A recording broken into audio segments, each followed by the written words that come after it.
जय माता दी दोस्तों, स्वागत है आपका अपने YouTube चैनल सनातनी नेहा में। माता रानी की कृपा आप और आपके समस्त परिवार पर सदैव बनी रहे।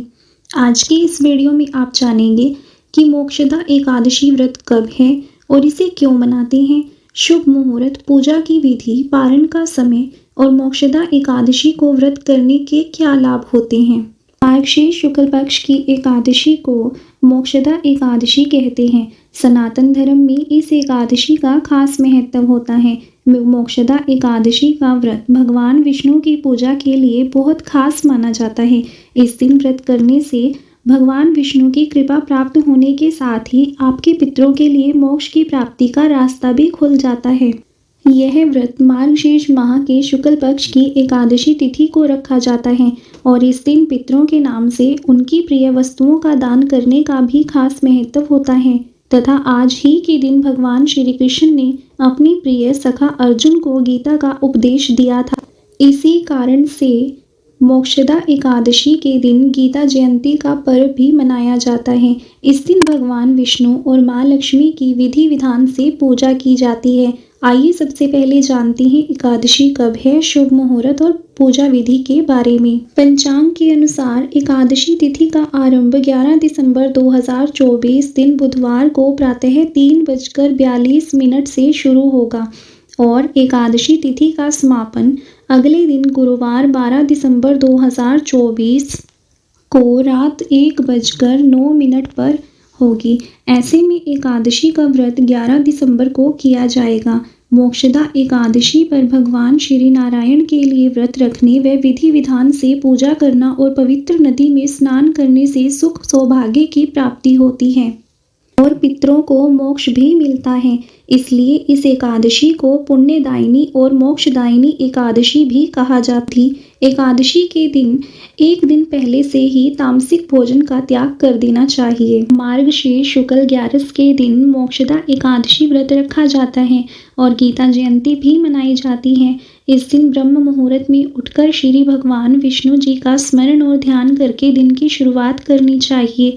उसके बाद नित्य कर्म से निर्वृत्त होकर पानी में गंगाजल मिलाकर स्नान करना चाहिए। साफ सुथरे वस्त्र धारण करने चाहिए और सबसे पहले सूर्यदेव को जल अर्पित करें और ब्रह्मचर्य रहकर एकादशी व्रत को धारण करके भगवान श्री हरि विष्णु को पीले पुष्प, पीले फूल अर्पित करें और धूप दीप आदि से पूजन करें। इस दिन गीता का पाठ अवश्य करें तथा एकादशी की व्रत कथा पढ़ें या सुने और मन ही मन ओम नमो भगवती वासुदेवाय, ओम नमो नारायणाय नमः मंत्रों का जप करते तथा अंत में आरती करके ही पूजा को संपन्न करें। एकादशी व्रत का पारण द्वादशी तिथि में ही किया जाता है तो मोक्षदा एकादशी 2024 व्रत का पारण 12 दिसंबर 2024 दिन गुरुवार को सुबह 7:05 से लेकर 9:09 तक कर सकते हैं। व्रत का पारण करने के बाद अन्न और धन का दान जरूर करना चाहिए। आइए अब जानते हैं कि मोक्षदा एकादशी क्यों मनाई जाती है। द्वापर युग में योगेश्वर भगवान श्री कृष्ण ने इस दिन अपने प्रिय सखा अर्जुन को मनुष्य का जीवन सार्थक बनाने वाली गीता का उपदेश दिया था।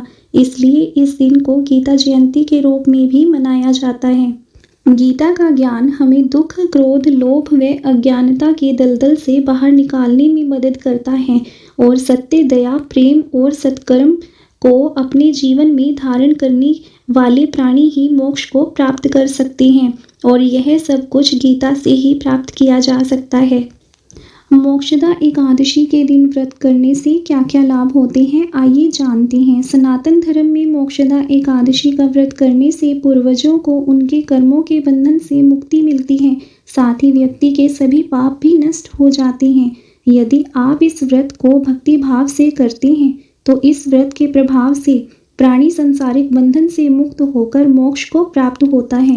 मोक्षदा एकादशी के दिन श्रीमद् भागवत गीता का पाठ करने से मनुष्य के सभी कष्ट दूर होते हैं और मोक्ष की प्राप्ति होती है।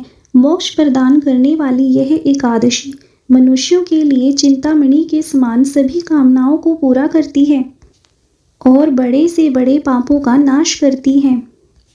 भगवान श्री कृष्ण ने युधिष्ठिर को मोक्षदा एकादशी का महत्व समझाते हुए कहा है कि इस एकादशी के महात्म्य को पढ़ने व सुनने मात्र से वाजपेय यज्ञ का फल मिलता है तथा इस व्रत को करने से प्राणी के जन्म जन्मांतर के पाप नष्ट हो जाते हैं तथा जन्म मरण के चक्कर से भी मुक्ति मिलती है। आज की वीडियो में बस इतना ही। अगर आपको वीडियो अच्छा लगे तो प्लीज़ लाइक शेयर सब्सक्राइब ज़रूर करें। मिलते हैं अगली वीडियो में नई जानकारी के साथ। तब तक के लिए जय श्री कृष्णा, राधे राधे।